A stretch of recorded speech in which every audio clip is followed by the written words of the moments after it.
see the drippy, I'm fitted up.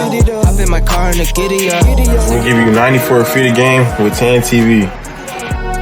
Yeah. Hop in my car and the giddy up. Secure the back, yeah, I get the bus. New show, 94 feet a game here on Tan TV. My name is Kevin Howell, your host. My co-host, Brad. Brad, go ahead and tell the people a little bit about yourself. This is your co-host B on 94 feet a game. My sole purpose is to help young men get to college. They felt were relevant to helping kids get to that next step, and I try to pass that on as as an intermediary to these kids.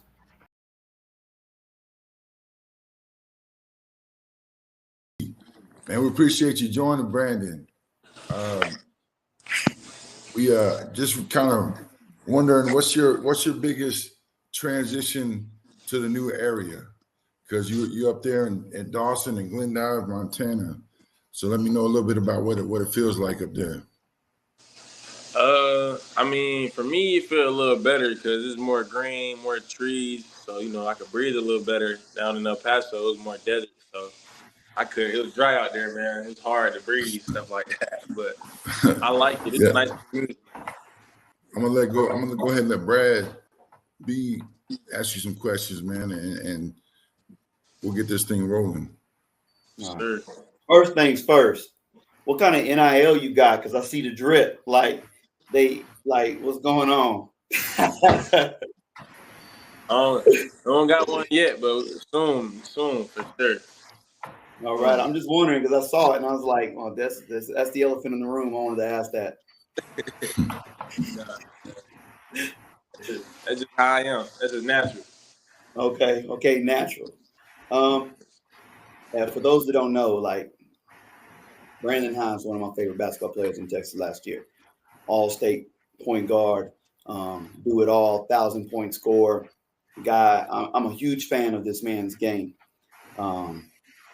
But for those that don't know Brandon, who is Brandon Hines on the court? On the court, I could say me. I'm just a dog. I just want to go at everybody who's in front of me. If you're not wearing the same color, I'm going at you. That's how I was raised, brought up in the game. So it's a dog eat dog world, and I ain't gonna be ate. So for sure, dog. Yeah, I agree with that. I'll say, not only you a dog, how I see you, the biggest skill you have on the court isn't even on the court as much as it is your leadership. Where did you learn this leadership? Is that something that's always been natural to you, or is that something that's grown as you've grown your game? I feel like growing up, it was more like a natural thing. People see me, and it was more like an inspiration, and they wanted to follow. But as far as really becoming a leader, I feel like I was playing behind guys like my former teammates Bryson Goldsmith, KJ Lewis, just those type of guys, learning from them.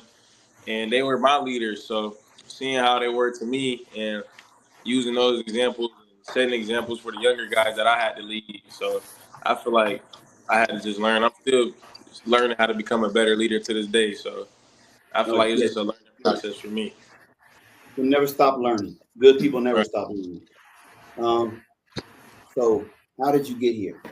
Tell me about your basketball journey. How did you get to college? I mean, the recruitment, some guys in Dawson, like Jordan Jasper, he hit me up. He liked my game. He thought I had some talent. He wanted to play alongside me. Coach liked me. I feel like, and the coaching staff I had at Chapin as well, they also pushed me to want to, to be a college level, high level player, be a college guy. That's really what it was. I mean, and now that you're at college, right? Now you're at college. And every little kid out there is playing basketball, right? They're in the driveway and they want to get to college, but they think it's sweet, right? They think it's easy. But it's a lot of hard work. It's easy to sleep in. It's hard to get up at 5 a.m. and get those shots up before class, to get that work in before class. It's easy to say I'm just going to sit on the couch, right? But it's hard to get up and say I'm going to go run these hills like you were doing the other day. Right. It's easy to say I'm sore. It's hard to say I'm going to go hit the gym and get 1,000 shots up. So for you to do that, there's a reason why. What's your why? My why personally is my family. You know, I have family back in New York, and I want to be able to feed my family and not have my mother worry about anything in life. My siblings worry about anything. I want to be that guy that takes care of everything for my family. So that's pretty much my why. I have a strong sense that with your character, with your skill, with your drive, it's coming. It's coming. But the last thing I want to ask you is I want to really give you a chance to give 94 feet a game to that kid that I was talking about earlier, to that kid that's working right now, that wants to be the next all-state point guard like you, that wants to get to college. How does he get there? What advice would you give that kid right now that has no direction, that may be getting bad direction? How do you get from where he's at to where you're at? I would just say, as that young guy that, even learning now, just know your purpose in life and see, like, think about where do you want to be at in life in the future, like, where do you want to be at? What type of person do you want to be? Where do you want to have, like, what are your goals in life? So never give up on yourself. Always believe in yourself and believe in God. And that's what I would say to them. There it is. It is. Well, hey, I've got one question I ask everybody on the way out, and that's what's your hobby away from basketball? My hobby away from basketball, me, I like to just chill. I'm really chill. I'm really chill. So I would probably just be watching YouTube, watching Netflix, something like that, watching film, maybe basketball a lot. I watch a lot of basketball outside of basketball. So just That's why you things like got an IQ. That's why you got the IQ you do. You know how many people don't watch basketball but play basketball? Like it's right. it's saddening that there's guys out there that love the game of basketball or say they love the game of basketball, but they don't even watch it. So you Right. saying that, I mean, Hey, Brandon. One thing that always intrigues me, like, you mentioned KJ and you mentioned another teammate, but what do you think kept you on the right path when, Brad B talked about all these opportunities to sleep in, all this other stuff. But, it's an interesting world out there these days. What kept you on the straight and narrow to get here? Oh, okay. I could say what kept me on that straight path is, like I said, I had to come to a point where, I wasn't always on that straight path. I'm not gonna lie, I wasn't always on that straight path. So I had to come to a point in time where it was like, where do you want to be in life? What type of human do you want to be? You want to be a bum that just sit around all day, don't do nothing, or you want to really make it? And it's a million people out here that want to make it. You know what I'm saying? So you got to do the little things that they don't want to do to get that spot. And I just had to come to that Yeah. point and realize and mature and realize what I wanted in life. Right now, man, I want to introduce Mr. Vance Bradford. 'Cause he's our producer, and I know he has a question he want to share with you. Yeah, and fellas, I'm gonna stay behind the scenes. Can you hear me there, Brandon? Yes, sir, I can. Okay, good, good. So, and this is the off script. This is not a basketball question, brother, but I just want to ask you. Say, you got that couch behind you, right? And there's a seat that's open. Is an open seat. And tell me someone that maybe that's in heaven that you would bring back from heaven and sit down beside you so you can have another conversation to get some knowledge from or just to talk to. Who would that be? If I had that seat, it'd probably be my uncle, no doubt. My uncle, Jeremy, he passed away a couple years ago, and that's really what drives me every day for sure. So if I had a chance to at least, one more conversation, anything, that's for sure what I Yeah. do too. Well, thanks for that, Jeremy. And these two, Brad and Kevin, man, they really talk highly of you, and we're gonna be watching. All right, and I'll be watching from behind the scenes. So best of luck to you, my brother. Yes, sir. Thank you. I appreciate you. All right, Brandon, we appreciate you being with us here on TAN TV, African American Network, with a local feel and a global reach. You're our first guest on 94 Feet of Games. We appreciate it much. Thank you. I appreciate you too, man. For sure. I appreciate you guys a lot. Hey, go be who I know you can be, my guy. Yes, sir. No doubt.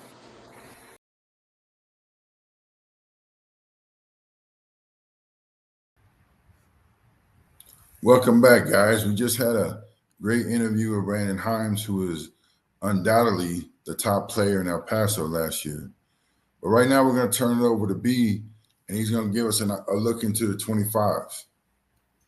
Well, Kevin, I think the top three players in El Paso for the 2025 definitely have to be Jaden Leverett, big man out of Chapin High School, runs about 6'10", 6'11", has offers from every school in America, it feels like, from UT to TCU to UTEP to New Mexico State. If you're a four-year college, you've probably offered Jaden Leverett. He's a special kid, 4.0, academics, great family. I think both of his parents played D1 athletics as well. So he's got the genetics, he's got the pedigree to really stand out at the next level.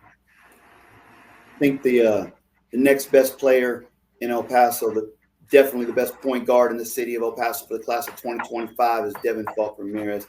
Talk about him every chance I get.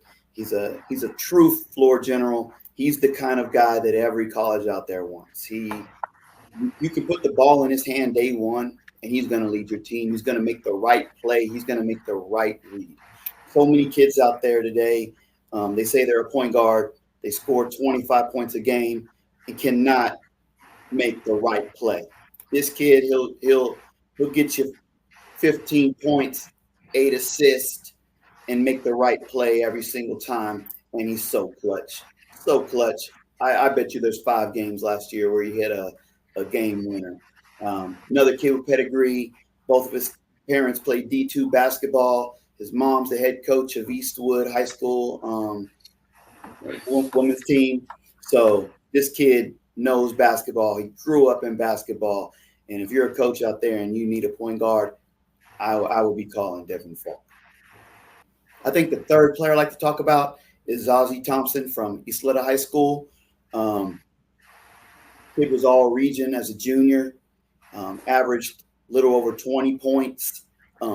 Freak athlete, 6'4", long, jumps out the gym, little raw. Don't think he's as developed as Devin or Jaden Leverett, but this kid's ceiling is I don't know if there's a ceiling to this kid, because the kid jumps and he keeps jumping and he keeps jumping and he keeps jumping.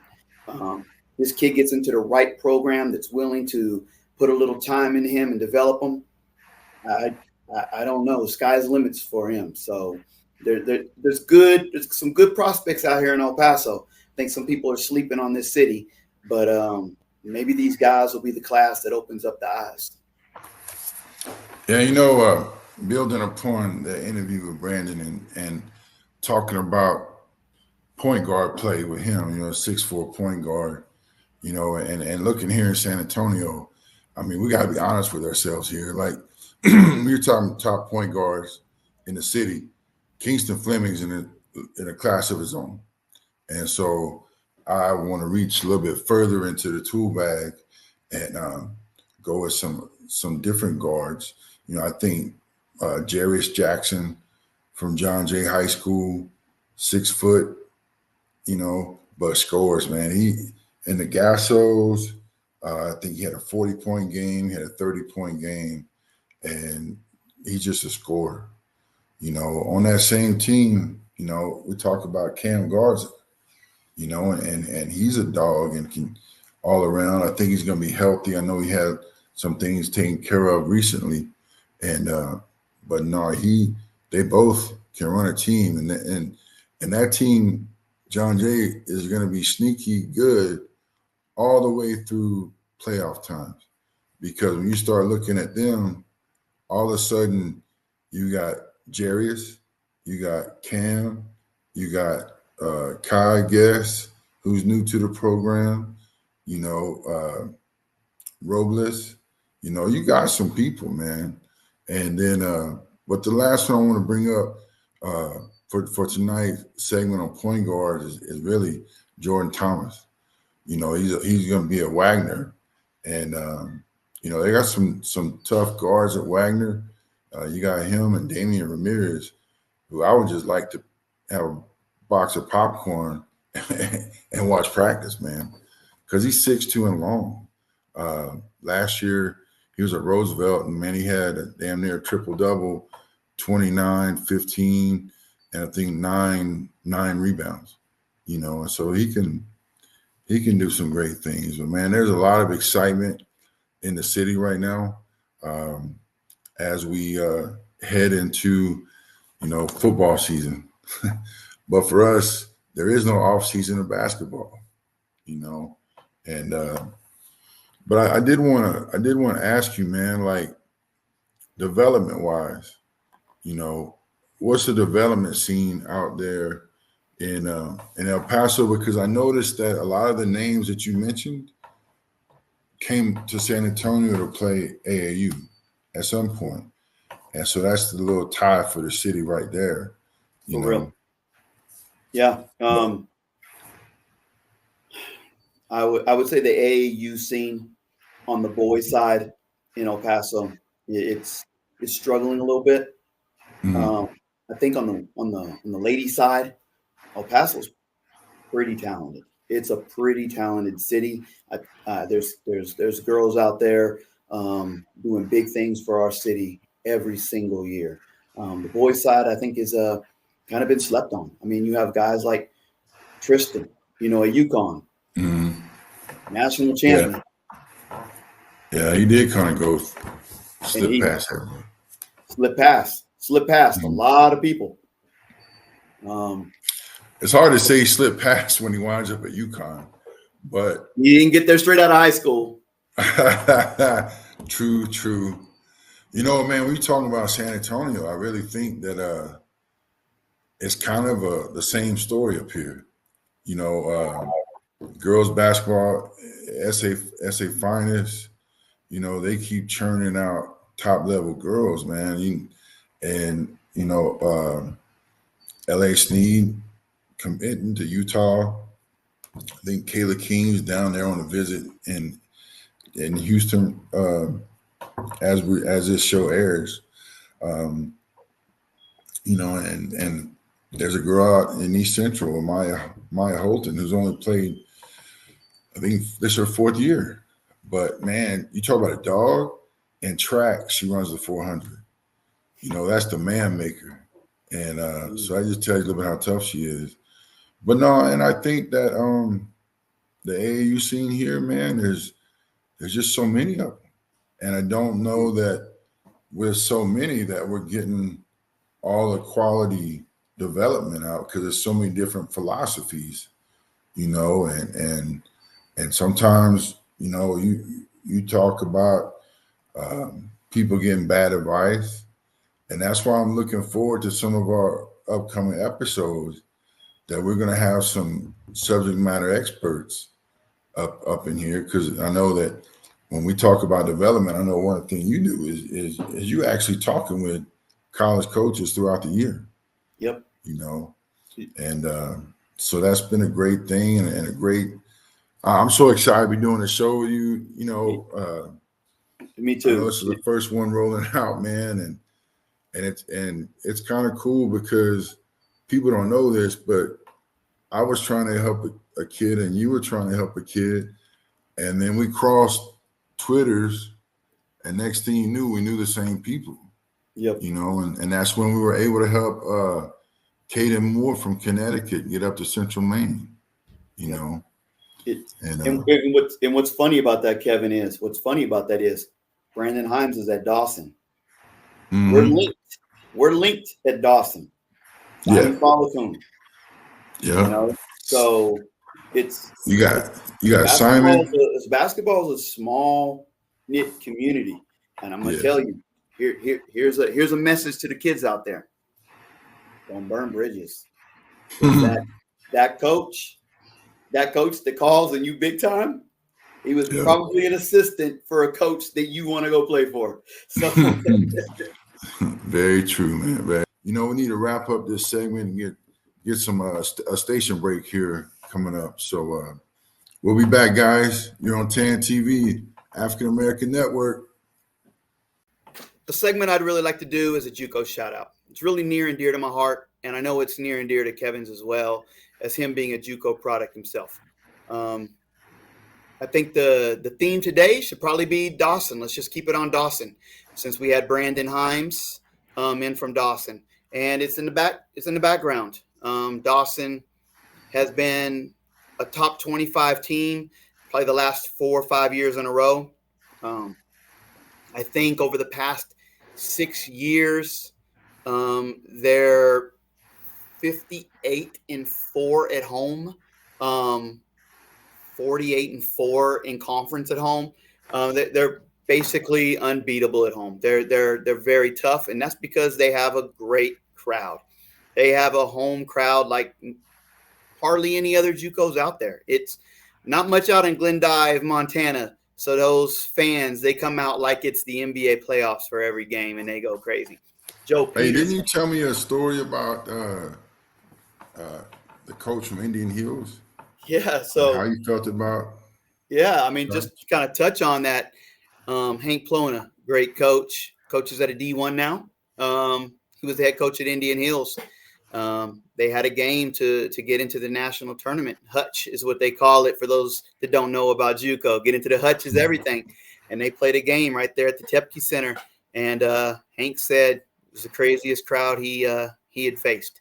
So those fans, they come out, they support, they love their Buccaneers.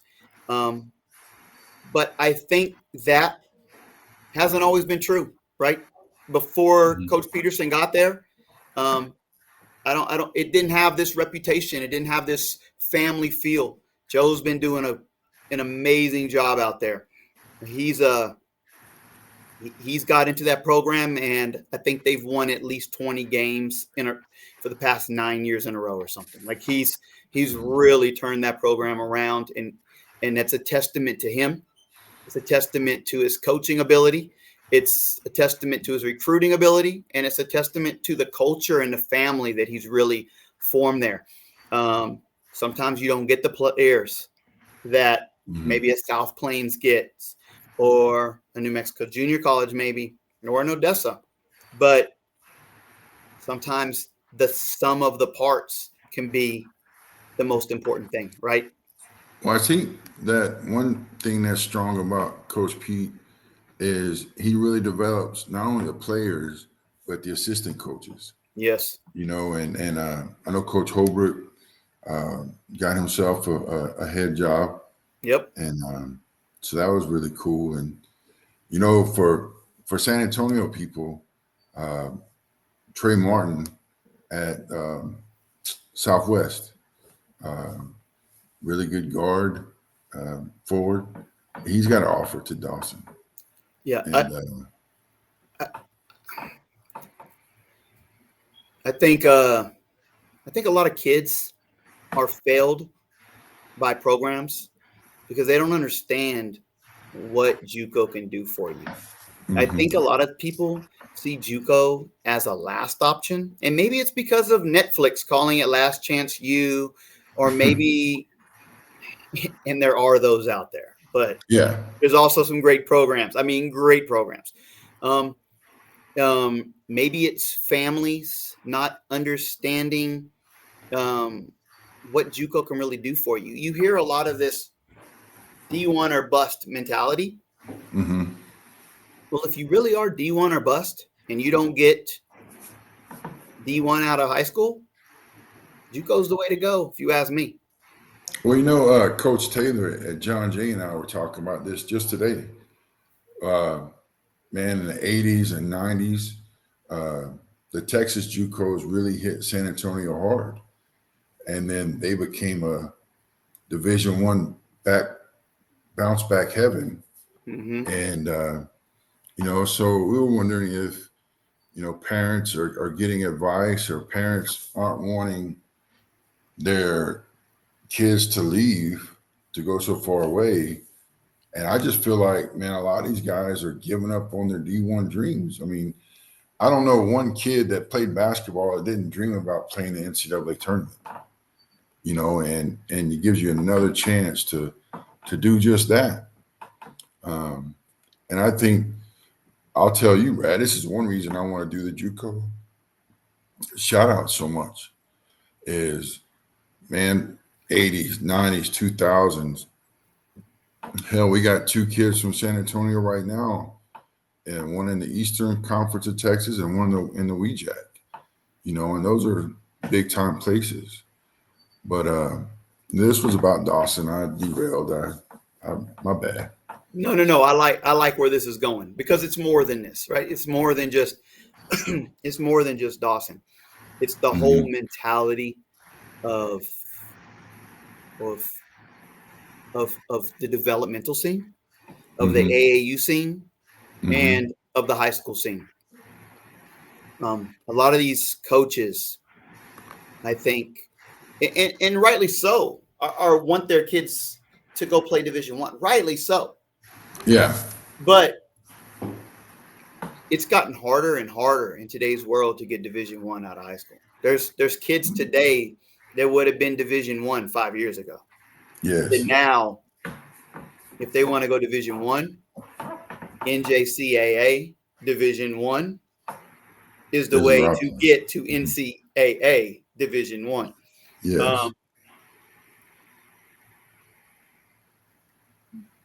And the good thing about JUCO, I will say this: what a lot of people don't understand is, let's say you do go to an NCAA Division One program. Let's say you get there. You don't play your freshman year. You don't play. People are so worried about losing a year of eligibility by going to JUCO over prep, but then they go NCAA Division One and they don't play anyway their freshman year. And what's funny, man, like because I've talked to 2 or 3 coaches the past week about, were they gonna try the portal? Were they gonna try to get younger? Were they gonna go the JUCO route? And the one thing that rang true is, if they're gonna recruit a high school kid, they have to expect that high school kid to play 15 to 20 minutes. And if they can't, then they're going to sit at the end of the bench and they're going to get cut after the freshman year. And they won't have any film, and that's just a harsh reality. And I firmly believe the route to NCAA nowadays is the JUCO route. What you said was key. Film. Yeah. Everybody says, I'll just go Division Two. I'll just go Division Three. Just go Division Two, Division Three. I'll jump in the portal and I'll be Division One in a year. Who is giving you this advice? Who is giving you this advice? One, there are some players at Division Two and Division Three levels. Yes, there are. At the Division Two and Division Three levels, they're playing 22, 23, 24-year-old men. I don't care how talented you think you are. When you go play against a kid who's been in the weight room for 6 years and has been in that system for 6 years, 4 years, whatever. With COVID, I'm through COVID years. People have been in college and they're working on their PhDs. We're almost through with that now. I know they're on their PhDs and they're still playing. These kids are not going to play as much as they think they are their freshman year at a 4-year institution. They have no film. They enter the portal and their career is done. Because 49% of the kids. I was just about to say that. Yeah, like 49% of the kids or something like that still left sitting in the portal. Like, it's not this easy. I'll just jump in a portal like it's a guarantee. But if you go to the right JUCO, and you have to know the situation, and you were talking about far away from home, one of my things that I will say to every parent, to every kid, to every young man, situation over location. Yes. Let me say that again. Situation over location.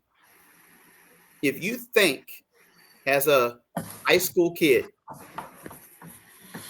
that didn't get recruited D1, that you're going to walk into Odessa Junior College or New Mexico Junior College, and you're just going to get 32 minutes a night, Yeah.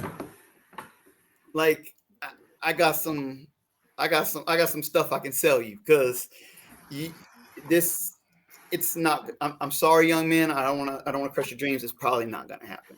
I mean, it happens, but those teams are filled with Division I bounce backs at those programs. I was looking at South Plains just today. They have Isaac Taveras from Fresno State.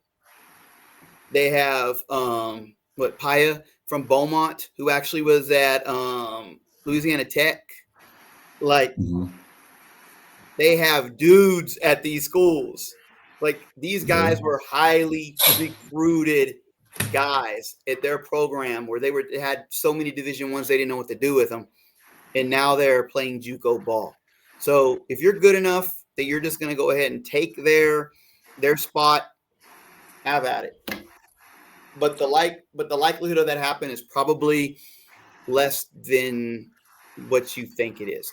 But what do you say, Kevin? If you're willing to go to the mountains, if you're willing to go outside of Texas, if you're willing to go outside of Texas and Kansas, and you're willing to get away to maybe Region 9 in Colorado area, maybe Region 13 up in Montana, you're willing to go to some of these regions that are further away than what you're comfortable going to, I think you'll have a better chance of playing immediately and making an impact immediately.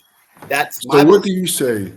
So what do you say to the class of 25 senior right now that doesn't have a Division I offer, maybe one Division II offer? What should they be looking at? The class of 2025. Yeah. Let them know, Brad. And you don't have a Division I offer right now. Let them know, Brad. There's a 99.999% chance that Division I offer isn't coming. Yep. They're looking at the class of 26, 27, 25. If they do offer you, done. If they do offer you in 2025, you are not their first option. You are not their priority. You are their last option. And just so now you're weighing, because in San Antonio, like, let's be honest, we haven't been recruited very well, haven't been covered very well lately. And so kids are freaking out because they haven't received any love from anyone. And now let's take Ian Rizzo for a situation, right? Great kid, love the kid, dad's cool, but now he's got several Division III opportunities, and he just got offered Allen Community College in the Jayhawk Conference. What's that conversation look like in your head that you would share? Division III has some good basketball. I am not going to be one of those people that are going to sit here and crap on Division III. I'm not going to crap on Division II, because there's Division IIs out there that beat Division I's every single year. Yes. But what I will say is Division threes can't offer athletic scholarships. Mm-hmm. They can be very, very expensive. I mean, Mm-hmm. very expensive. You can go through and you can look even after financial aid and other scholarships that can be given to a kid. You're looking 40, 50,000 a year. Easy, Mm-hmm. easy.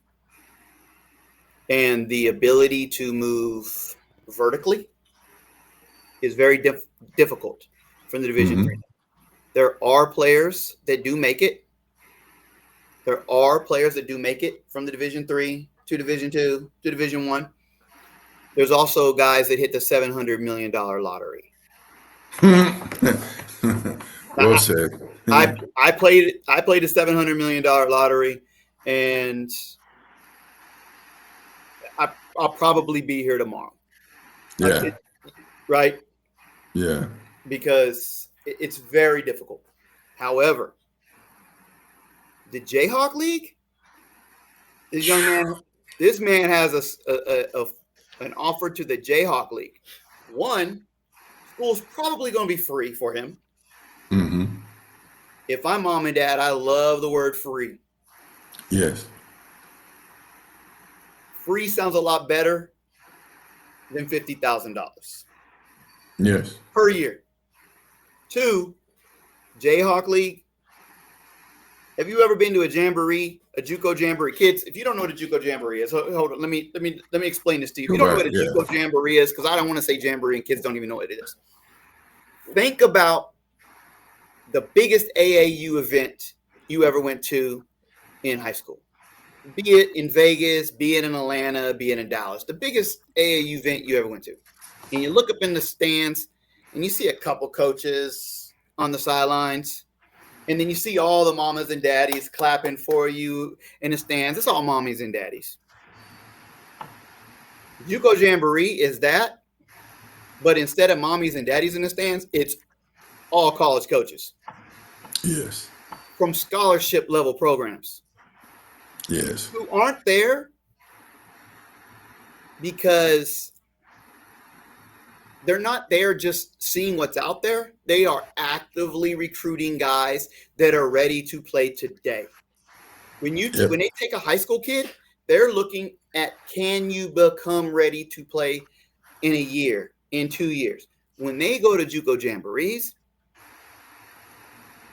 you see this crowd in the background? Those are coaches. And they're looking for kids that are ready to play today.